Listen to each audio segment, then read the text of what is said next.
भाई हिलने जैसा महसूस हुआ। जल्दी जल्दी कमरे से निकला तब तक वो शांत हो चुका था, 2 सेकंड का था कम से कम।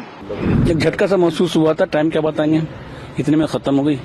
हाँ हल्का मेरे को लगा कि मैं सो रहा था, मैं थोड़ा हल्का हिल रहा हूँ, मेरे को लगा कि ये ज्यादा नहीं 2 सेकंड 2.5 सेकंड के आसपास हुआ होगा इतना।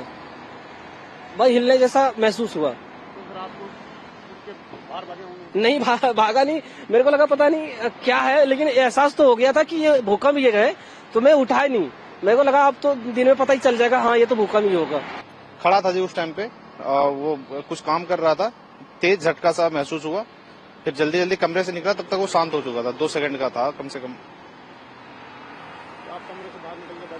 कमरे से बाहर निकल के भागना चाह रहा था, लेकिन मैं ऊपर रहता हूँ तो वहां से फिर जल्दी निकल नहीं सकता था, तो इस वजह से मैं वहीं पे रुका रह गया, तब तक वो शांत हो चुका था। कब 5:25 पाया था, महसूस हुआ था, बदन हिल गया था, मैं सो रहा था गाड़ी पे, फौरन उतर गया। कितनी देर तक का भूकंप था मतलब? एक झटका सा महसूस हुआ था, टाइम क्या बताएंगे, इतने में खत्म हो गई। भूकंप आया था, बहुत स्पीड से आया था और आया था वो 5:36 के करीब आया था।